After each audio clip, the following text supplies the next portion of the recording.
ComicCorp podcast. I'm your host, as always, Chad Porto. Joining me is the glorious one himself, Marcus Green. Marcus, how's your Thursday? Copacetic so far. Copacetic. Copacetic. We need to use that word more often in this world, because copacetic is a good word. It's a good word. Speaking of good words, I don't have as many for my other colleague, Zachary Tyler Pew Pew Duncan. He's the one who puts the sauce in applesauce. I don't know what that means, but we're going to roll with it. You're welcome. He's doing the Lord's work, people. Thank him. Thank me. Thank me. He's Zachary Duncan. Zachary, how are you? I'm doing splendid. And we are here to talk about comics and things. Firstly and foremostly, we're going to talk about two arcs in Y the Last Man. We got Widow's Pass and Tongues of Flame. That's how I feel after I eat something spicy. Flamey on the tongue. Joining back up with Yurik and the crew. I was about to call them guys. That isn't accurate. We're in Queensbrook, 8 months after one small step arc. We see a bunch of armed women blocking the interstate, doing the thing that they always do. So, if I remember correctly, the crew is trying to get to Dr. Mann's lab in California. Correct? Mm-hmm. Yeah.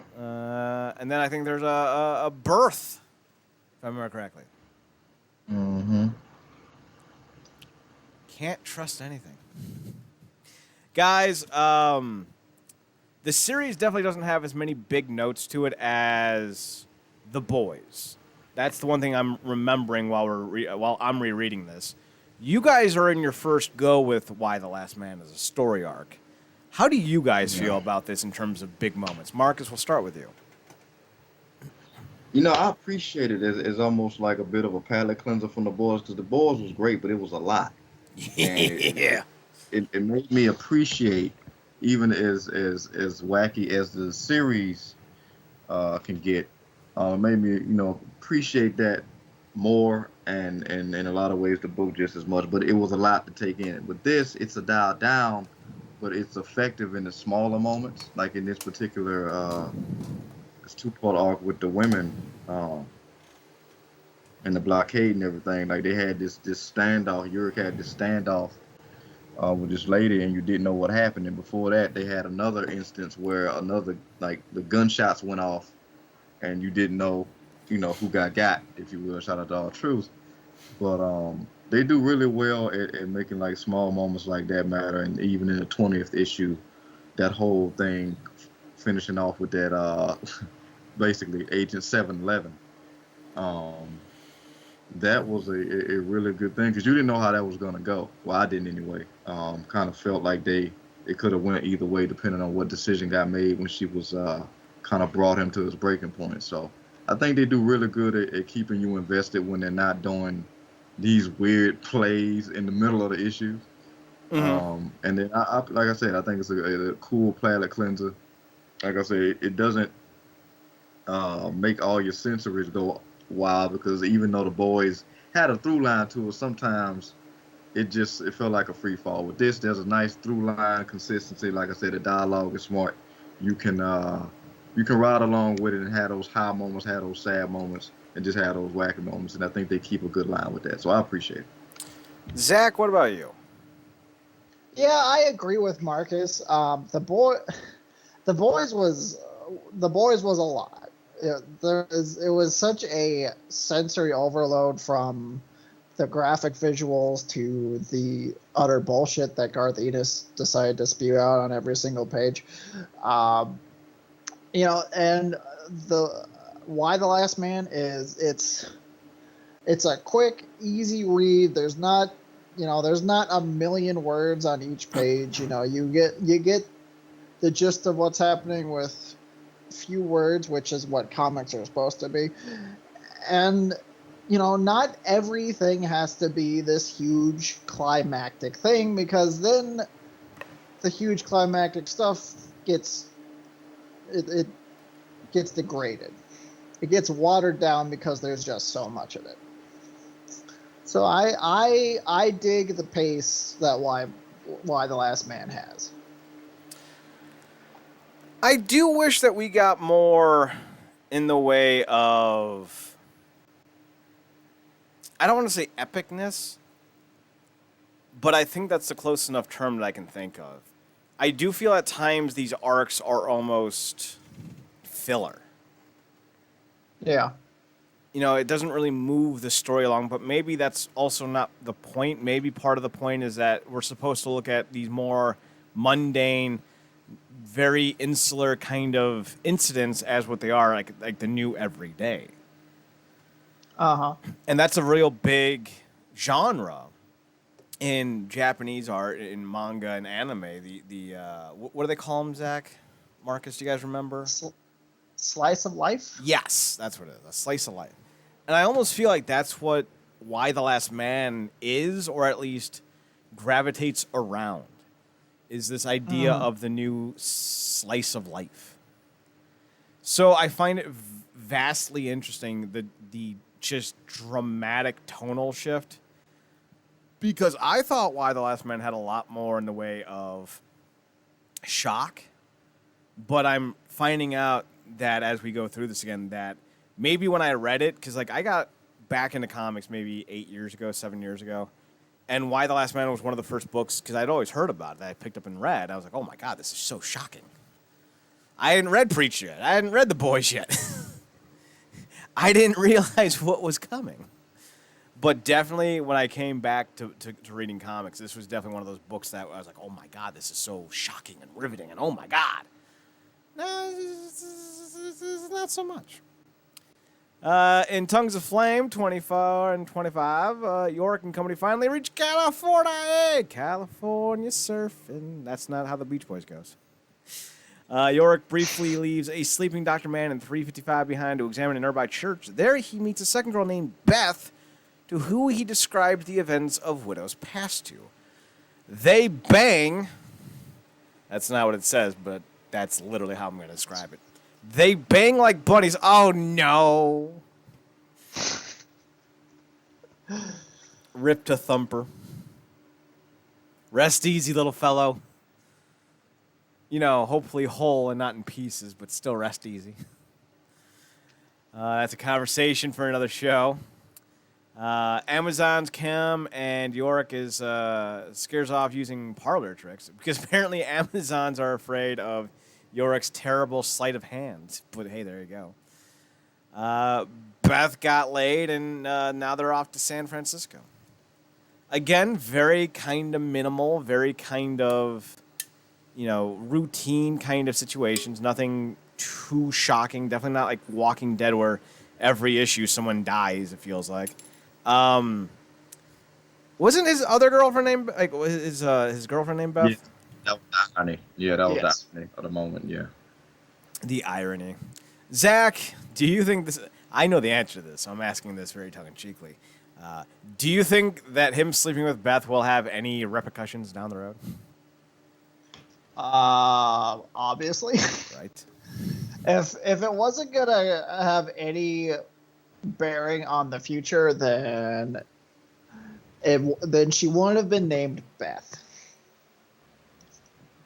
Well, very intentional. It's like the idea of Chekhov's gun, only in this case it's Yorick's penis. We know that as soon as it gets referenced, he's going to use it. Uh-huh. Which is how it is. Yeah. Marcus? Yeah, I mean, automatically for me, three ways. One, his conscience, just dealing with himself. Two, depending on how we find OG Beth, what she may think about it, if he feels like he needs to confess that, how that's going to affect her. Actually, 4 points if you think what'll happen if, what 355 finds out, because I would imagine she's still harboring feelings for him. And I would imagine they didn't show it. I doubt they used a prophylactic, and now that we know that a woman delivered a live boy, he very well could have impregnated this woman. So, you know, It's definitely. it's gonna be a thing eventually. We'll find out when and It's what just comes from it. it's just funny all that time you try to avoiding that, and then because the whole thing about the book, part of the book was like, how long is this guy gonna be able to go without banging? Which is funny because PJ, the bald young lady, who she referenced as Sinead, which was hilarious in the last arc, brought up, and it's like all that time you spent trying to hold that in, and it took him going to God to get laid. Yeah, kind of don't need to go there, but I mean, if you need to, more power to you.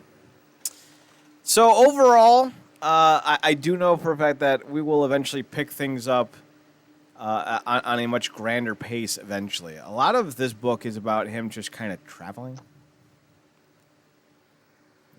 Feel like it's a VeggieTales song come to life. Keep walking, but you won't knock down our wall. Keep walking. Am I the only one that remembers VeggieTales? I never watched it as a kid. No, Uh, that's funny. You know what I thought about the other day? Bananas in pajamas. those two motherfuckers scared the hell out of me. And I love me some puppets. Marcus, would you like to take a guess why those two yellow, fruity douchebags haunted my nightmares?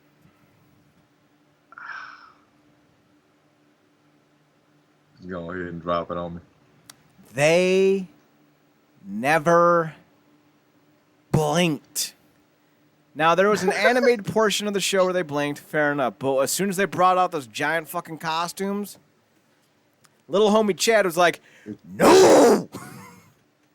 It's what I've literally not seen that cartoon since I was a child. And I'm almost hesitant to go back and try to check it out now. Well, I'm Googling it now, so. God. I will. Ah! They don't have eyelids. Oh, they gave him eyelids! Why? They made him into computer animated. Why? This is the most horrifying thing I've ever seen. This is the most accurate thing I've ever seen. They got to bring back everything from my childhood and like kitty size. Yeah. They do. It's bullshit. Jesus is hard. Here, be haunted. Because this artist rendering is literally how I thought of them every time I saw them. Oh, and they spell pajamas wrong? Why? Bunnyears.com. Pajamas were clinically depressed. Okay. I guess that makes sense. Oh my god, these things are creepy as hell. Why did they make this into a TV show? Yeah, it's odd. Thinking about this in a darker context, this and Teletubbies would be a real great front for like a child pedophile thing. Right? Oh, I wouldn't be surprised. Look at these motherfuckers. Their eyes don't blink. No. You are the devil's abomination. If you want to see what we're looking at, go to twitch.tv/comic and GameCorp and suffer along with us. And they were called B1 and B2. Ugh. This is what I think I got the perfect picture of what you see when you see them instead of what other people see. Oh, this is gonna be awful. Oh God! That's exactly how I see them.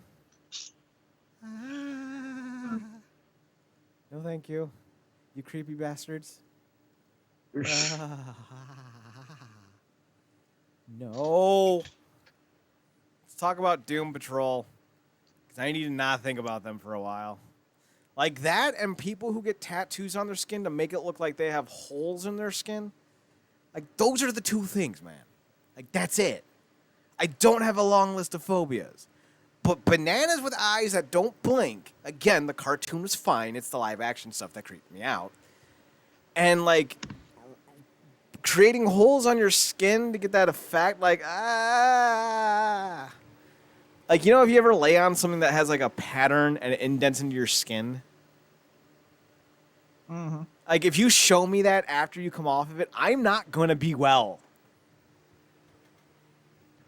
I don't do that. And apparently it's like a real phobia and it's actually common as fuck. And I'm like, oh, okay, that's a thing. I don't even know if it's technically a phobia in my case so much as it's just gross. It's so gross. Like, I'll deal with dead bunnies on my doorstep, but like, no thank you to that. Ugh. Speaking of dead bunnies, let's talk about Cliff.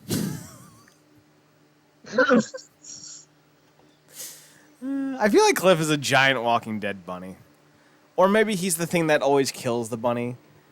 He's what's his name from Of Mice and Men? What was his name? Lenny? Or was Lenny the other one? Yeah. Jack? No, it was Lenny.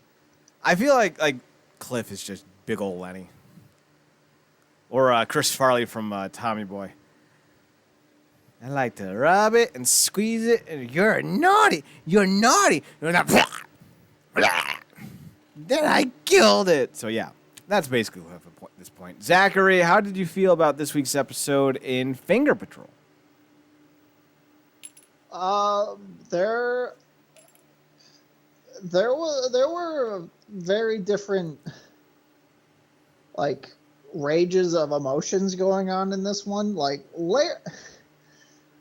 I feel so bad for Larry because the guy never gets a win. The guy just gets shit on constantly. Like every time he tries to, every time he even tries to reconcile with his past, it just ends up shitting on him. So let's give the man a little bit of hope for once, please. Cliff and Cyborg is such a great duo. I love it, especially since like this episode was a very different Cliff. Like he wasn't just angry and like dropping the F-bomb every sentence, which is fine. It's Cliff, but it's a very different side of him, and Steel and Stone is brilliant. Something that needs to happen.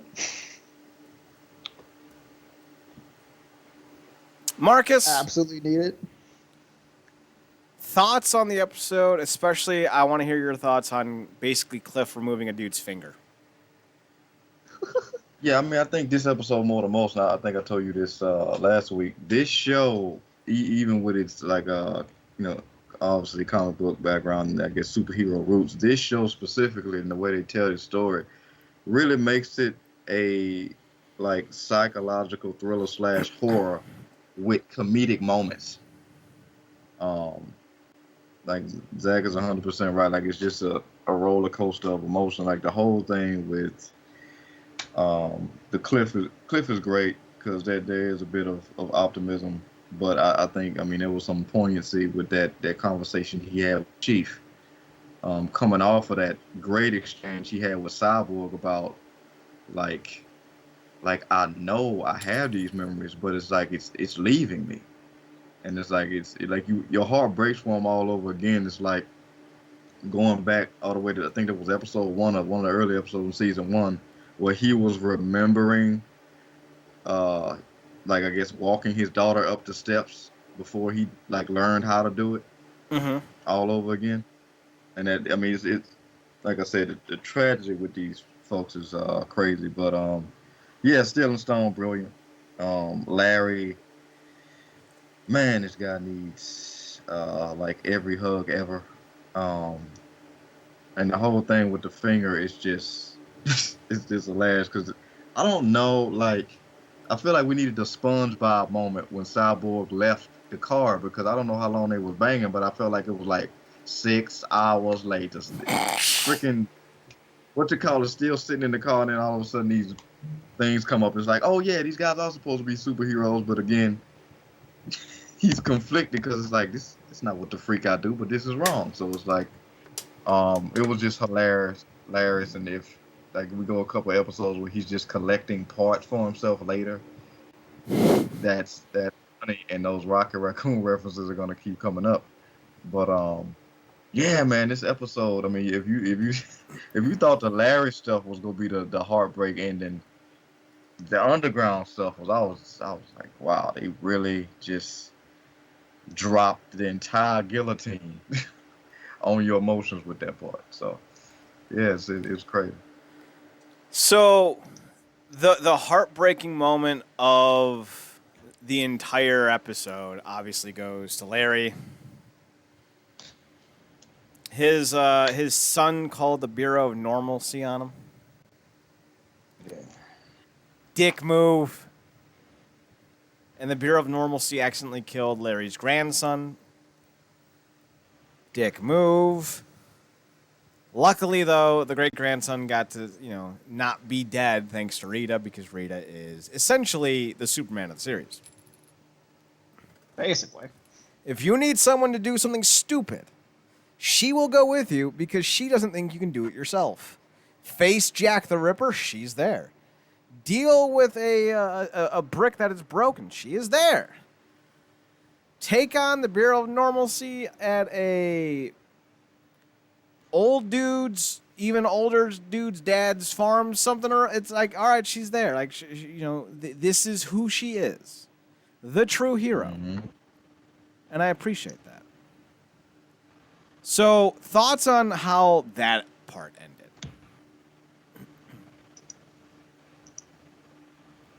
Zach? The Larry stuff. Yeah, like specifically the betrayal of the son and the death of the grandson. I mean, again, I can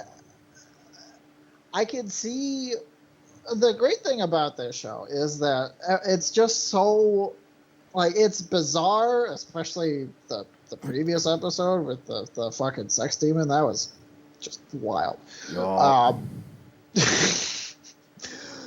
Also, I feel like it should have been Sexmen, but Sexbusters, because they were clearly Ghostbusters, but with sex. That's what I said. I mean, come on. But like, I can see where Larry's son, like, gets where he says that, like, as he's clutching Larry's dying grandson, he's like, "You are a curse on this family." It's like, after all the shit that happened, I can't say that I don't see where he's coming from, but still on the same thing, it's like Larry was here and he was trying to finally reconcile with his family, the last member of his family he had left, and no, he doesn't even get that. Poor Larry. Marcus, any thoughts? Because I, for one, don't feel like Larry did anything wrong. I mean, it's interesting. And it'd be funny we talking about like those code names or whatever. That was a nice try, going back to Wild Last Man for a moment, at I guess a nod or a wink, specifically for me and Chad, to Sons of Anarchy with the Sons of Arizona, but no dice. No dice. With this, I mean, I'm kind of.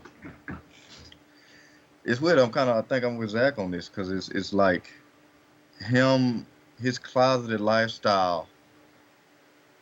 Basically, I mean, it really did destroy the family in a lot of ways, because it put the mom in such a conflicted mind state that after the fact she basically just succumbed to abusive men, because I guess she just wanted to feel anything because she got neglected by him, and then he said about the how the sons reacted to it. So the fallout of his lifestyle was felt, and then his death and everything. But there is something to be said about holding on to that anger and letting it kind of be corrosive over time. I mean, obviously his son built a life or whatever, but the minute he saw his dad, it kind of came all back up. And but to kind of defend Larry for a moment, like I remember I was watching this the sequel to the Best Man Holiday, and one of the characters was upset because her best friend was dying, and she was like, I feel like I've lost out on so much time with her. And then another character was like, you're here now, and as long as you are, you're right on time. And it's like the whole thing, him trying to, like, him even going and answering the phone and going there was like the biggest thing in the world for him, because he never even wanted to leave that house. And having to reconcile with all the things the spirit made him reconcile with his life and all that. And him, I mean, just the moment of him coming out to his son, that was the whole thing. But it didn't matter because, again, a lot of times people just kind of focus on what was done to me. So I get it from both sides. I mean, it was a great thing to know that the whole agency of the real normacy thing is still a thing. And Larry's involvement with them is still a thing. But yeah, the son was dead wrong in the fact that he ended up getting his own son killed because it wasn't Larry or them fault. Obviously the commotion kind of led to something, but I guess the bright spot in it is that we got a Rita hero moment, which was cool. Mm-hmm. Yep. But other than that, man, it's weird. It's consequences of actions across, years and stuff. So it's real conflicted, but I am more so on Larry's side in a way, because it just feels like this guy can't get a win. But I guess the way they're telling the story is like, does he really deserve one yet? That whole deal. And I will say, I don't think Larry did anything wrong, but I could see where the son has, after all the shit that happened after Larry supposedly died and everything, I could see where he would have that mindset. Hashtag Larry did nothing wrong. Hashtag free Larry. Hashtag Larry's life matters. Hashtag hope Rita still got a part. Hashtag Rita for the lead. Hashtag Rita the bomb. Hashtag Rita is Supergirl. Come at me. I don't know for what, but just, open invitation. Standing invitation for whoever wants one. Moving on to Stargirl. So my worst fears happened. This show got stupid.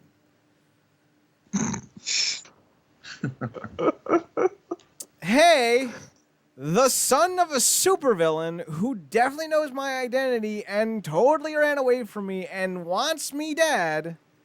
Let's recruit him. Huh? Now, okay. We've established Courtney is well, she's not a strong, powerful single woman. She a dummy. So this is on brand for her. Yeah. Think about the worst idea in a possibility of worst ideas. She's going to find the worst one and somehow make it worse. The problem is, despite his lone attempt to half-ass tell his wife, now Courtney's stepfather is on board with the dumb. To the point where even Rich was like, hey, aren't you supposed to be like... Or Rick. Is it Rich or Rich? Rick. Who is who? It's Rick. Rick. Even Rick was like, hey, isn't like your whole idea of who you are supposed to be about the don't do that dumb thing? Because you ain't telling Courtney not to do the dumb thing, and now Courtney's going to do the dumb thing. And, of course, Courtney goes to the hospital and tells fucking Brainwave Jr., hey, let's join the Justice Society and beat up bad dudes like your father. My father's not bad. Everyone else is. And I'm going to be honest with you. This is when you know that there's a problem with the show. I am fast-forwarding through whole chunks of the show, specifically Brainwave Jr. scenes. Oh, my God. Yeah. It does not take 6 minutes for you to tell me a story about him discovering his abilities. You could literally just have him sitting at a coffee table, and, like, he pushes his finger out, and, like, a cup on its side rolls. Boom. 32 seconds. You told me everything that you needed to. Now we got to watch videos. And he's got to experiment and have long head. I'm like, oh my God. This is the dumbest thing I've seen in TV in a long time. It was an ode to VHSs of the past. Oh my god! And who's like, so how? VHSs have been gone and dead as a medium for 22 years. I was watching DVDs in 1999. We were recording digitally in 2000. How old was this dude when he was making these tapes? Is he 50? Because I can only imagine that he's 50. How old was this dude when he was making his baby? Right? Was he 50? Like, I have expected him to have it on like a film reel or Betamax. Fuck. Yeah, it's This episode sucked. Yeah, this was not. I'm trying to find a bright shining moment. Anything with a shining moment came from just watching. Again, I'm finna call him Frost. Icicle. Icicle. Yeah, that actor's great, and Amy Smart as well. But again, the biggest problem this show's run into, and it sucks because she is really an actual really good actress, is the Courtney character. Mm-hmm. She's basically a plot device now. Yep. That's basically what she is, and we've been talking about this for a number of weeks. She's only as this or that as the plot demands that week. 1 week, she's all for Pat's lessons and his way of going about things. The next week, she's interrupting his lessons, telling him to piss off. I got everything in the bag. Same week, she almost dies. And this week, she's coming up to, this is what we need to do. He could be the help we need. Da da da da. I was like, what is the purpose? Like, you people expect me to get behind this girl and her idiotic decisions. The guy that only has one emotion, which is grr, is legitimately the sound one this week. With the whole, this is a 100% anti-Pat plan. Like, again, the best thing about this show is the villains at this point, and that, I don't know if that was the plan, but that's pretty much what it is. Because the whole, I mean, hell, the most entertaining thing that happened in the episode was the damn Jewish prayer, which was hilarious. I don't even think that was Jewish. I think that was like Nordic. Yeah. It was what is Niflheim from? Is that Nordic? Yeah. Nephilim, yeah. Well, actually, Yeah, definitely not a. If Niflheim is derivative of Nephilim, that would be Latin, so maybe Italy or Greece? I don't know. Yeah, definitely not Jewish. I had a Nick Cannon moment. Forgive me. No, you did not. You did not go full racist. I might joke that you can't tell white people apart, but you actually can. I don't think Nick Cannon can, though. But that was the entertaining part of the episode. But again, this was bad. I don't care about Brain Rave Jr. and oh my God, a person had a human thought, not in like it. You die now. So and now the dad up. So like Marcus, you're dead on. The worst part about it was like he's walking through the hospital and he's like, "Oh, I can't stand the smell of hospitals," and "Oh, why do we have to be in hospitals?" and "Oh, I can't do this." And like those are like, dude, have you ever been to a hospital? Yeah. And then there's like one. Yeah, you got one guy. I can't wait until she dies so I can have her stuff. All right, kid. That one, yeah, he terrible. But the rest of them are just dealing with grief. Like, this kid is too stupid to make decisions. All of these, like, little fucking kids and kidettes and all of these little dorks who are like, don't be an ageist. I am only 14, but I deserve a say in our government. Bitch, you don't deserve a say on American Online. You don't deserve a say on an American's Most Talented or whatever the fuck that show is. Bitch, you think you should be voting? This show just doubled down on that idea. Kids are stupid. Yeah, and that speech she gave him in that hospital room was so cringe. And it wasn't even good. Like just something behind, underneath all that, it's love. I'm like, what the freak? The Deepak only way it would have been Chopra, have you worse. been reading? Sorry, go on, Marcus. No, I'm like, what Deepak Chopra TED talk did she listen to before she came there? Like, what was that? Fucking TED Talk. We bury everything on this show, and eventually we'll bury ourselves. The We only do way that all the time. Yes, we do. The only way this would have been worse is if she'd broken out into a song. All you need is love. Ba, ba, da, da. And then like this orderly who's like, this poor old man, he's just gonna wither here and die. I don't know how his son can do it. It's so hard. I feel so bad. And he's like glaring at the orderly like, what? Well, that's not really what the orderly said. Well, he's like, they should just take him off life support. The orderly said, "I never liked this doctor, which is his father, and he's just gonna rot here and die." Yeah. Again, what's so bad? He had a personal opinion. Now, kid was totally justified with the lawyer. Not sure stroking him out was necessarily called for. But hey, there you go. The lawyer, relatively like the lawyer and the dude pushing the old lady, only two bad dudes this kid met. But he's like, everyone's evil. Okay, kid, come on. Come on. Don't be that guy. No one likes that guy. And I wish there was other things to talk about from this episode. But it was called Brainwave Jr. And I guess we did get 100% confirmation that Shiv killed her mom because she tried to use it as a threatening tool for her dad, who was just like, shut up. You're out of the episode for the week. I love how he did it too. Gasser. And they just shut the door and she's like, what? And then you hear her drop. It's like it worked on her great when she was a kid. I'm like, what? I'm like, we need a solo episode of just showing what he did. You know, like I know he's the bad guy, and like literally everyone in the evil villain society thinks he's the evil one. So that kind of gives you an idea of who he is. But like his parenting tactics, I think they're solid. If my daughter threatened to kill me, I too would want her unconscious. And inhaling a noxious fume that renders you unconscious doesn't seem like the worst way to go. You know, in terms of like trying to quell the situation, not kill someone. Because his daughter will be fine. I don't know. Yeah. Solid parenting tactics from Chad. If your children are giving you problems, we hit them with some laughing gas. Yeah, I don't know who he's going to end up killing first, Shiv or frickin' Sportsmaster for making frickin' proactive jokes. Sportsmaster, you are my friend. He's got some balls, too.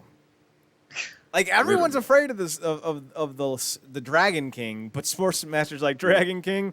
More like chicken shit, am I right? High five, wife. And she just doesn't.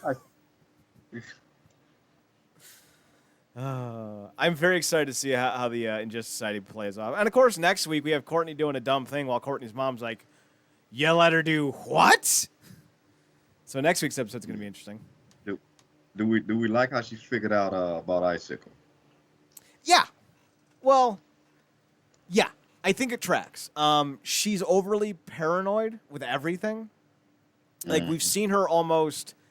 Like, she's like a human version of Hungry Hippos when it comes to her with the slightest possibility of a clue. Like, it doesn't even matter if the clue doesn't go anywhere. She's all like... Bah, bah, bah, bah, bah. So in any other situation, again, on any other show, like, yeah, that would be, like, totally stupid. But the only way that entire sequence would have been better is if she had seen something like that similarly earlier in the season, only for it not to really pay off. But so far, all of her guesses have largely paid off. Like, she may not always prove it, but she's like, yeah, the principal's totally evil. And everyone's like, okay, Courtney. So she definitely feels like the boy who's cried wolf, but every time he fake cries wolf, there's an actual wolf. And everyone's like, oh, this kid's a fucking genius. He keeps warning us that there's a goddamn wolf. But the kid's just fucking with everyone. Like, that's how I feel with Courtney. Like, she doesn't really know, but she's jumping on everything. So I think that works for me. Zach, do you think that it works for Courtney? That she's been able to ID Icicle because of pot handles and oven mitts? It definitely like I'm not sure how she, if she, I'm not sure. I kind of missed it. I'm not sure if she like had suspicions about him and did that to trap him, or it just kind of happened. It just kind of happened. The sequence went like this. Okay. They're eating chickens and dumpling, and I've never known anyone to boil chicken. That's weird. All right, whatever. So they boiled chicken and dumplings. Now you're supposed to boil the dumplings. That's legit. And they're in like this chicken and dumpling stew. So maybe that's why. I don't know. Usually you combine that. Again, I'm culinary inclined, so I'm going off on a tangent. So she touches it. It's hot, so she grabs the oven mitts, puts the thing on there, puts the chicken and dumplings on the table in front of Mr. Icicle. Then the dog jumps out, and I don't remember seeing the son all episode, but you hear him. Okay. And like It was somewhere. yeah, and like Pat's like, "Hey, get the dog down," and Mr. Icicle's like smiling and laughing, like, "He's got a dog. I'll have to kill them both. I hate my life." And like as he's watching the dog, he grabs the casserole, not really seeing that Courtney had put down oven mitts right next to it, and that's when Courtney sees because he wasn't paying attention. It was actually a really well done scene. And it really works because Courtney's all about the jumping on any fact, clue, or possibility bandwagon. So I thought it worked. Marcus, do you think it worked?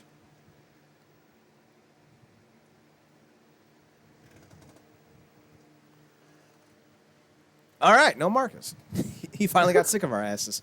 Oh, no. Dragon King muted me, bastard. Anyway, yeah, I thought it was well played because I was wondering. I'm like you said, she's paranoid and she kind of has these ditzy moments too. Like I'm guessing because she was nervous about the whole dinner thing and it got awkward quick, specifically with that prayer, which again was one of the funny moments of the episode. He just goes into the kitchen, like opens the hot oven and just reaches in like nothing was gonna happen to her. I'm like, okay, why did they do that? That made her look real stupid. Mm-hmm. But then again, like you said, that played into the thing later. And when they did it, and again, he's not. It's really interesting with him because they did this great shot. I think that was last week when he killed that guy in the hotel room. Like I said, effects of this show are top notch because they did the thing with like when he transforms, and it's always interesting because I was thinking about like he must keep or naturally has an internal temperature that literally just keeps him like he's literally just cool all the time. So. In a lot of ways, he probably doesn't always remember specifically when he gets comfortable that, he kind of has to keep that whole guard up around normal people. Mm-hmm. Like he can't just be picking up like hot iron skillets and stuff like that. So, like you said, that really was a well executed moment because he was so comfortable, and he's the guy that's always on guard. Looks to be specifically as the head of that group that he dropped his guard and she caught it naturally, like you said, because she's always paranoid. Now you go to the kitchen after that and her and Pat had that conversation. She's like, is the son freaking evil too? It's like, we don't know at this point. We can't trust like literally anybody at this point but your mom. And after that whole thing, it made me think about your point about how you thought the season was going to end with a potential fatal situation happening with the mom. Mm-hmm. But something's happen with this potential, and God, I hate to use this word because it's been bastardized with recent events with the Smiths, but an entanglement, because of the whole thing with the son just being that's all Twitter pated with Courtney, and then potentially the Twitter pated. I had to go back to Bambi because we lost. But And then the dad kind of wanted to set it up because he wants to see his son happy, and the dad potentially pulling Amy Smart's character. So it's a lot that's involved with that. And what happens when the son figures out what side does he go jump on? So, One, I need to say this. If you have an affair, it's not an entanglement, it's an affair. Live your life, no judgment. I'm just a stickler for words. I have no issue with Jada Pinkett. That's Will's issues to deal with. Let them live their lives. Twitter pated? That was funny. Mark is giving me breathing problems this week. Next week's episode better not suck. Like, just because I love the character, just because I Breck, great name. She's been phenomenal. Annoying as fuck, but phenomenal. I will not hesitate to not come back for season 2. There are a lot of shows I didn't show back up for that I mildly enjoyed. You need to hit me with your best shots. So don't fuck this up. Now, granted, it's already in the can, so they can't change anything if they wanted to. But I'm concerned. Like right now, the only storyline I have any remote interest in is will Icicle bang Amy Smart because the real hero deserves the lady. Not to say Pat's not the real hero, but let's be honest, Icicle's pretty goddamn charming. Second, when are we gonna get the knight? Because it's clearly him. We got a throwback to the 7 Soldiers of Victory, and I love that he's like, but there 8, and Courtney goes, but there's 8 of you, and he's like, yeah, that was always a point of contention. I thought that was great. What was the other thing that happened this week? There's one more thing, and I almost touched on it, and I completely forgot it. Yeah, I don't understand. Honestly, what else? I think that was pretty Well, much. I mean, it's funny you saying they needed to do something specifically with the night because the next episode is entitled "Shining Night." Ooh. But I'm trying to see if there's anything specifically else that happened. I mean, it was cool to get that whole photo. I mean, we got Vigilante in that photo. That was cool. That was a great Justice League callback for me with all those heroes. But I guess Rick's still looking into his dad's journal. Mm-hmm. That whole deal. That's the thing. Oh, I remember. The plot for the villains has finally been revealed. Yeah. And it's so hokey. They're going to shove Brainwave Jr. into a chair, put him in a little helmet, and they're like, you're going to take over the world and mind control everyone. Yarg! And I'm just like, really? That's the plan? Mind control? Well, no one said Icicle was a creative villain. Very much feels like I'm watching Super Friends. I don't know about you guys. How do you feel about the big villainous plan of put someone in a chair and think really hard?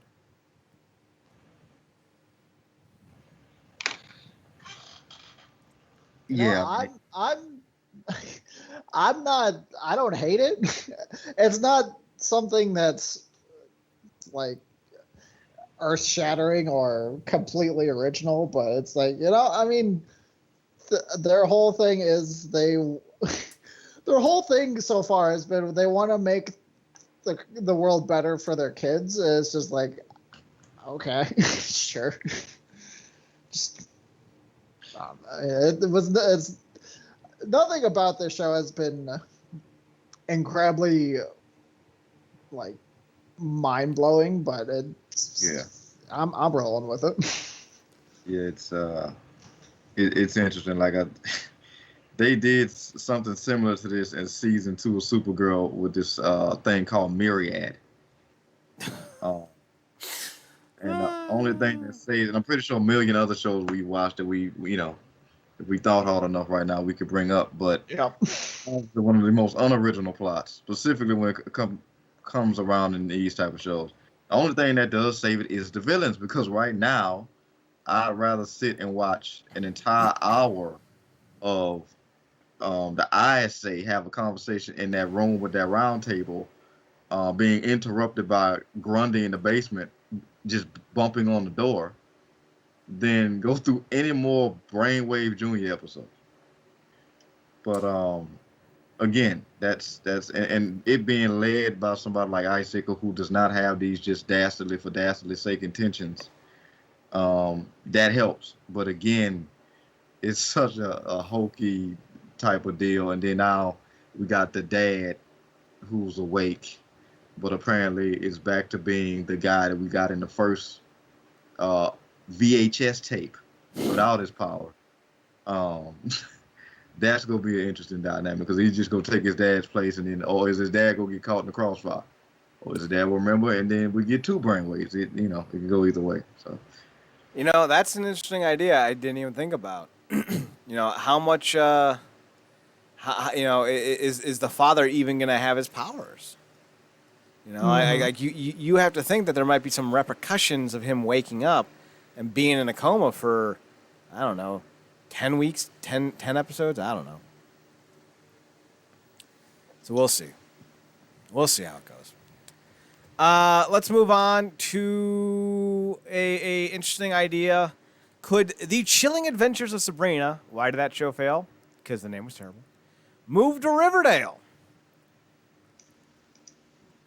Guys, I've given up on Riverdale. Zach, I think you've given up on Riverdale because you've given up on everything in life. Yet it seems like I might be the last one to give up on Stargirl. And I was the last one to pick it up. Yep. I mean, I'm not done yet. I feel like I'm Tommy. And I got that Green Ranger coin. It may be losing its value because of that fucking candle. But I ain't done yet. By the by, the original Green Lantern story arc, Green Rangers. I was right the second time. Come on, Chad. Be confident in yourself. The second Green Rangers, God damn it! The Japanese version of Power Rangers that featured the Green Ranger. Got it. In that original story, the candle was there, but it wasn't his morphing powers. It was his life. So when the candle melted down, the Green Ranger died and was literally ushered off into the afterlife by not a ferryman, by a rickshaw driver. Wow. Yeah. Fucking Japan does kid shows dark. Japan. We should know this by now. Japan gives zero fucks. Right? Hey, do you have a fuck? They will do whatever the hell they want. The evil moment for us was Tommy just like, you know what, screw this. I'm going to get off top of this building watching my Zord go to battle, and I'm going to just mosey on into their Megazord and beat them all up. I love that. I love he's just able to walk in the back door of the Megazord. It's just like, hey. What's up, bitches? Like a fucking sitcom. That is still one of the funniest, most evil things that happened. That clip will never get old. Best part about it is there's probably a rock next to the back door of the Megazord with a key in it. Tommy's like, how do I get in the Megazord? Wait, what? For trainee, stop locking yourself out. Tommy just looks at the camera. He opens it, there's a key. Jason's like, how did Tommy get in? And Trini just goes, my bad. Should have taken the key home. Marcus, are you still watching Riverdale? Hell no, man. I had to recover my brain cells after that damn season with the what the freak was it, the Gnome King or whatever the freak like that. God bless those actors because they hanging in there as much as they can. I don't have as much respect for them as you do. They're doing this for a payday. If you surround yourself with terrible, you yourself are terrible. These people surround themselves with suck. That means they suck. Yeah. Yeah, I mean, and I'm saying what I said, knowing that it was the payday thing. I don't know how many other roles these kids are getting. Well, I did just see Veronica in a movie for something. Yeah, super fucking descriptive, Chad. Good job. And the girl who plays Betty was in another failed show, but that show was actually good, called like Shit My Dad Says. No, not that one. That was William Shatner. My Angry Dad or something like that. It was set in the early 90s, and Christopher Meloni was the dad, who was a doctor. And like one time his son fucks up real bad, and he's like, all right, we're going to run to work. And the son's like, what? Your work's like 5 miles away. And he goes, yep, better start running. And the dad starts running in his fucking shoes and his fucking suit and shit to the hospital, and the son's trying to keep up. And Christopher Maloney's like, "How you doing, Pat? Go back inside. Just teaching my son a lesson about responsibility." And then like they get to the hospital, and he's like, "Huh, 102 beats a minute. It's a new record." And the son's like dying. He's like, "Ah!" It's a real fucking funny show. But that's the first time I saw Betty's actress, Emily Richard or Reinhardt or whatever the fuck it is. So I was like, "Oh yeah, that's the girl from that show. That's a good show." I might rewatch that show. There's a great fucking scene. All right, you know what? Fuck it. Next week, Marcus, you and I are reviewing that show. I'm going to look it up. It's only like 10 episodes. We can pull it off. Christopher Maloney. Well, what was it called? There's a great fucking episode where he's trying to teach his son and his friends how to be better baseball players, and he's trying to teach them how to prepare for anything. So at one point, while he's talking to them, he kind of like clutches his chest a little bit, and he goes, "Give me some aspirin." And the son's like, "You all right, Dad?" And the dad's like, yeah. And then all of a sudden the dad falls over and the son starts freaking out. And the dad's like, "Ha! You better be ready for anything." And the son's super fucking pissed because he's like, "Dude, you just faked a heart attack to teach me a lesson." And the dad just jumps upright and goes, "Yes." It was fucked up. I love it. It's so fucked in the head. All right, what was this thing called? Surviving Jack. There's 8 episodes. I remember hearing about that, and it looked interesting, but then it just kind of went away quietly. It's so good. Oh my god. Apparently there's 13, but only 8 were released. These were really fucking good. Like it's such that show that would never work for a wide audience because it's so blunt, but it's fan fucking tastic. Marcus, are you down? Like, all right, you know what? I'm gonna be a good guy on this one. Watch the trailer, Marcus, and then decide. If you don't feel like you want to do this, we don't have to do this, but I think it would be interesting. Because there are only 8 episodes, and it would give us something to talk about next week. All right, so yeah, we don't care about Sabrina. Sabrina showing up might save the series, or at least prolong it for a little bit, but it would also fuck with the dynamics of the universe, because we have not seen magic that I'm aware of in the Riverdale universe, but hey, what the fuck ever. I thought there were zombies. Are there zombies? Wait, what? I remember hearing that there were zombies or there were gonna be zombies, and that was the connection with Sabrina, but I don't fucking know if that happened or not. Drug-fueled zombies, they don't count. I mean the fact that unless you know like just how wacky the overall narrative of Riverdale has gotten, that they basically could fold Sabrina in and it would probably fit. Yeah, and maybe they don't even make her magical. They just kind of allude to it, like subtly, like, "What's the matter, Archie? Are you afraid of witches?" Like, no, Sabrina, I'm afraid of bad acting. Yeah. Or she's the new love interest because he's gone back and forth between apparently. So I heard, because again I jumped ship hard. He got back with Veronica after his near death experience by a bear. Jesus Christ. Got back with Veronica and apparently started cheating on her with Betty. I tell you what, that Revenant bear is fucking up all sorts of things. Which apparently is in line with the comic book, but again, this show, man, jeez. At this point, they should literally just make the show where Jughead's the villain and Archie's sleeping with both Betty and Veronica at the same time in a throuple, which is a 3-way couple. Yeah. Jughead's just like, "I'll get you Gadget every week." Can we give him a cat? Zach used to do a great Dr. Claw voice. Can you still pull it off? I did. Mad Cat, you must get that foul Inspector Gadget. Yes! Still got it. Never lost it. You still got it. That used to be part of the fucking wrestling show. Yeah. Every week it was Dr. Claw's favorite heels of the week. We need to bring that back. And 9 times out of 10, it was EC3. He's one deliciously evil villain. Yeah.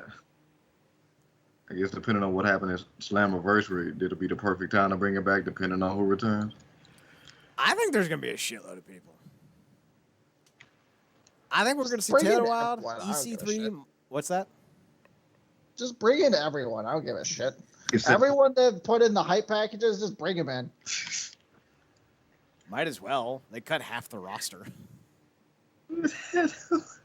Somebody checks the women's champion after the match. They unmask and it's Claire Lynch back with a vengeance. It From a was me, wrestling- AJ! It was me all along! Oh my god, that would... Oh, okay. This didn't even work here, bitch. I love the idea of turning the higher power angle into a comedy angle. Like, have someone, like, fuck with Super Eric when he comes back, and have, like, Gregory Helms come in as well as the Hurricane, and have them, like, sleuthing their way to answers. And then, like, at the end of the angle, it's Claire Lynch, and she whips off the higher power rope hood. It was me, AJ! It was me all along! And then they just look and goes, my name's Gregory, his name is Eric. There's no AJ in this company. And she just kind of looks around and goes, oh, my bad. Connecticut? Sorry. And like she just like shuffles away, and that's how the angle ends. Then they're paying back to him. What's up with that? I could get 12 weeks out of that angle. Hire me. What a great fucking comedic angle. All right, lastly, we have a report from about HBO Max doing a Gotham PD series that will look at how Gotham became infested with criminals and corrupted. This will parlay into the eventual Batman movie starring Ronald Paulson. Who the fuck's the new Batman? Robert Pattinson. There he is. I knew it was something like that. I think Robert Paulson was the name of the dude from Fight Club. I think Meatloaf played him. All right, Zach, we'll start with you because you're the Batman aficionado. We're getting a Batman movie here in the next year or two. Do you want to see a prequel? Well, it's a prequel movie. Do you want to see a sister's TV show featuring the Gotham PD that will more than likely not feature Batman at any point in time? No, I don't. I really don't need that. Like, I get what they're doing in that they're going to try and establish, you know, how the crime is working in this universe as opposed to, like, say, Gotham or any of the other Batman iterations. But at this point, you know, it's like it's might be interesting, but I'm okay without it. I you know what? Just put me into the Batman movie. I'm caught up. I'm good. I'm kind of of the same mindset. Marcus, what about you? Because I have a point to make about series like this. Yeah, I mean, you know, I watched Gotham's entire run. I thought they very much kind of like how we felt with Eyes On, but they kind of bungled the ending. But it was a decent ride, solid ride, I thought, to that ending. But yeah, I'm kind of just, you know, we kind of just need to get out of the, like, how many bats do we have now? Like, it's so many bats. All of the bats. Just all the bats. Now, I've always appreciated Batman. We kind of need to move on through other aspects of this universe, which is why, like, when this whole fandom thing comes down, I really hope we get some good Green Lantern news, whether it be film or series, or, you know, the whole rumor thing about the series. I think we need to be moving in that direction. Like I said, we got stuff with that show Gotham, and I get trying to lead into that Pattinson movie, but I don't know. I mean, we got stuff like Pennyworth out there and other stuff like that, and I have yet to check that out. But I heard it's, I guess, decent things. But yeah, I'm kind of with you two on that. I don't know. It's not necessarily something I, you know, need. So, Marcus, we share a brain. I am, with the exception of Powerless, I don't think there's ever been a comic book TV show, and I'm using high hardcore quotes on that one, that doesn't feature a hero but, like, the supporting staff that I gave a fuck about. Like, Gotham was interesting at first because, like, Ben McKenzie's actually a really riveting actor, but I can only care about the drama and nonsense for so long. And you also brought in, what's his name? He played that creepy FBI guy on Sons of Anarchy. He played Bullock. Can't remember. Donald. Oh, yeah. Donald Loge, because he's hardcore Irish. Like Donald Loge and Ben McKenzie were great. I didn't mind Fish Mooney, but she was like, again, she's one of those characters that, if I'm coming to watch Batman, why is Fish Mooney a main character? That's an entanglement I'd like to get away from. Oh, was that mean? I think that was mean. But like what other shows are out there? That Supergirl has all these other secondary characters, and why? I don't care. I don't. A Birds of Prey movie with the extras from I was about to call Green Arrow from Arrow. No, thank you.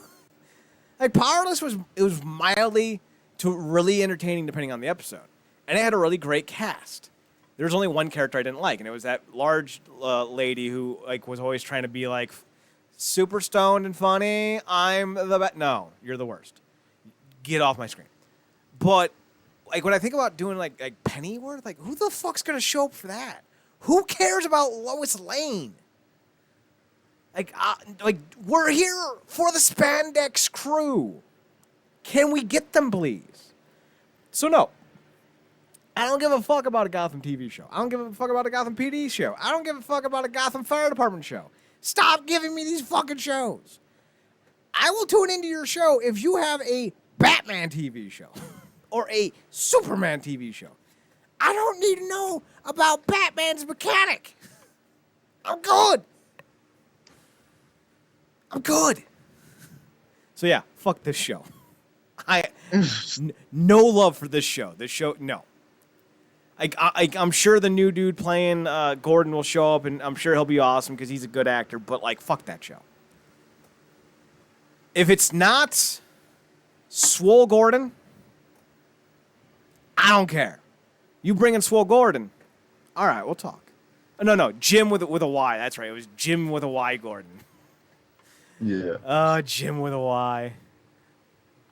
God, what a great nickname. Good job, Marcus.